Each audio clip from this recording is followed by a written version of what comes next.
Joo, kyllä se on vuohenputki, ei voi erehtyä. Kasvaa tämmöisenä laajoina mattoina täällä näiden vadelmapuskien, viimevuotisten kaatuneiden vadelmapuskien seasta.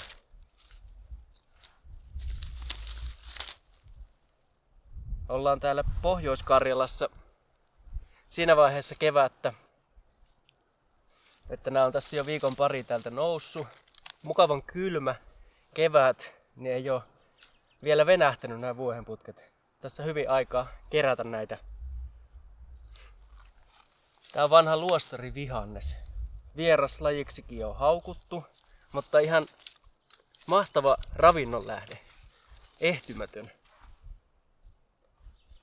Eli tätä kun keräilee täältä, niin semmoset kilon tunnissa pystyy parhaimmillaan napsimaan. Tämmöisiä, mitkä ei vielä ole ihan venähtänyt ja avautunut täysin. Nää alkaa olla siinä rajoilla tämmöset. Mutta kyllä tääkin vielä menee vaikka mihin muhennokseen ja keittoon, pestoon, soseeseen, silputtuna pizzan päälle, piiraisiin, munakkaisiin tai sitten salaattiin. Salaatissa on parhaimmat tommoset suppuiset, vähän pienemmät lehet. Semmonen pähkinäinen maku ja varressa sitruunainen. Tän tunnistaa aika helposti, varsinkin siitä, että se kasvaa tämmöisenä laajoina mattoina. Ja sit jos pääsee tämmöiseen paikkaan, niin kuin nyt ollaan keräämässä tämmöisen vanhan maatalon pihapiirissä, niin ei voi erehtyä, kun se vuodesta toiseen sama kasvi. Mut tuntomerkitkin on aika selkeät, eli tässä on niin 3 lehdykkää, joissa on 3 lehteä.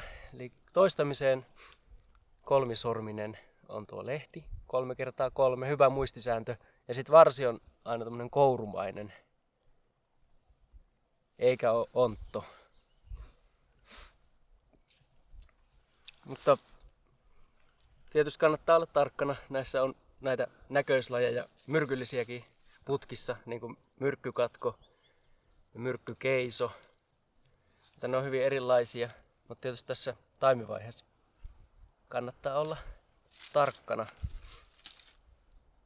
Mutta kyllä ne tunnistaa semmoisen, ne on paljon röyhelöisempiä sitten ne lehdet niissä. Se on enemmän koiranputken kanssa on se riski sekaantua. Sitten täältä löytyy maitohorsmaa. Samoilla kasvupaikoilla. Tää on hyvä pannulla paistettuna voissa tai öljyssä suoraan tästä vähän niinku tämmönen köyhän parsa. Ja onhan täällä nokkosta myös. Nokkonen on varmaan kaikille tuttu. Ei voi erehtyä. Tää on se ravintorikkain.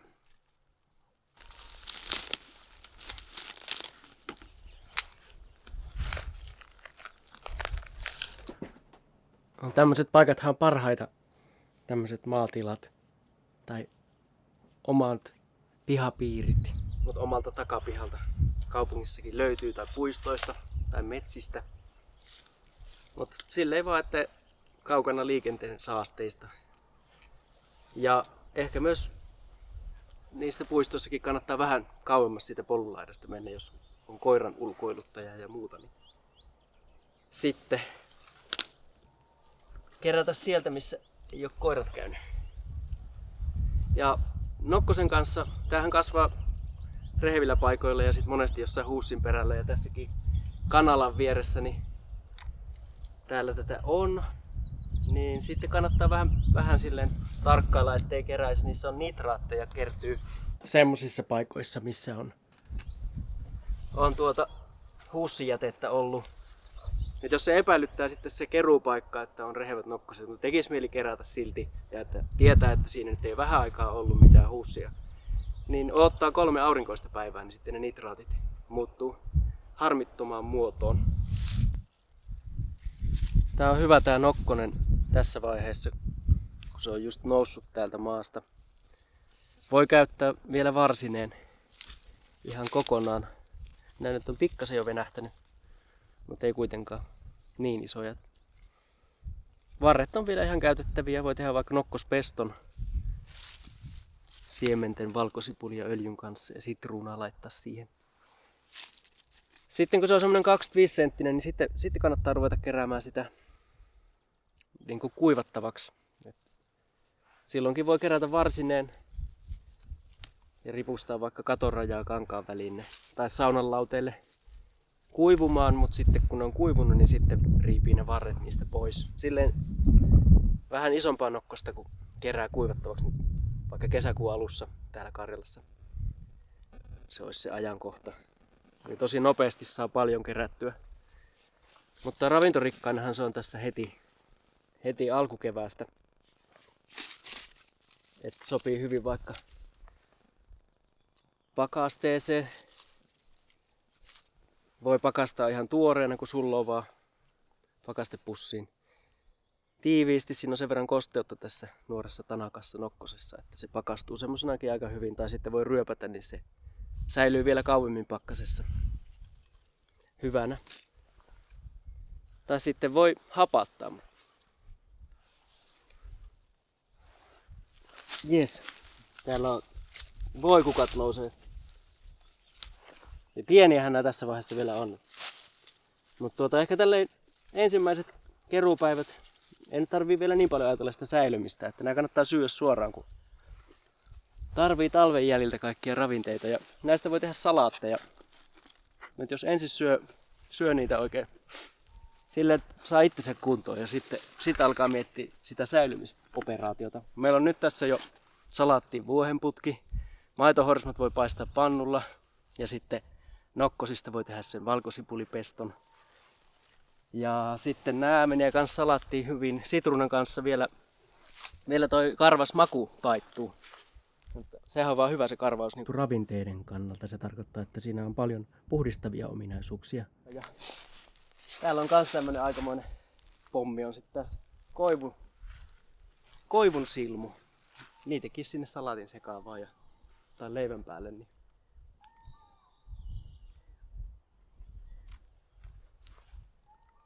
Meillä on nyt tässä koivua, voikukkaa, nokkosta, vuohenputkea ja maitohorsmaa. Kaikki aika helppoja tunnistaa. Niistä on hyvä lähteä liikkeelle, jos ei ole ennen kerännyt.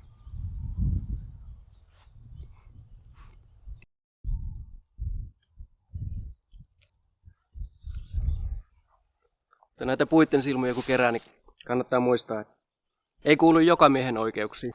Maasta saa kerätä kyllä kaikkia kasveja, mutta pitää olla maanomistajan lupa, kun lähtee puusta ottamaan.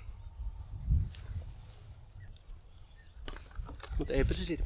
Kyllä sitä, kun ei kaikkia kerää, niin se puukin sitten säilyy hyvänä.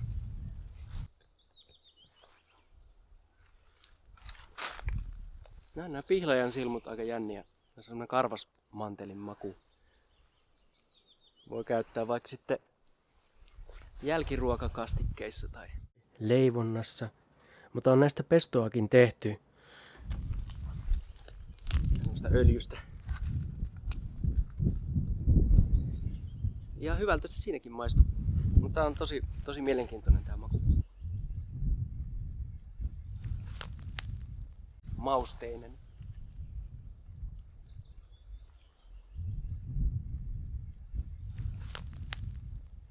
Tää on aika lyhyt aika, kun nää on tässä silmuvaiheessa. Ja kannattaa olla liikkeellä. On tää koiranputkikin syötävä, mutta ei tää on vähän semmoisen saippuan makuinen omasta mielestä.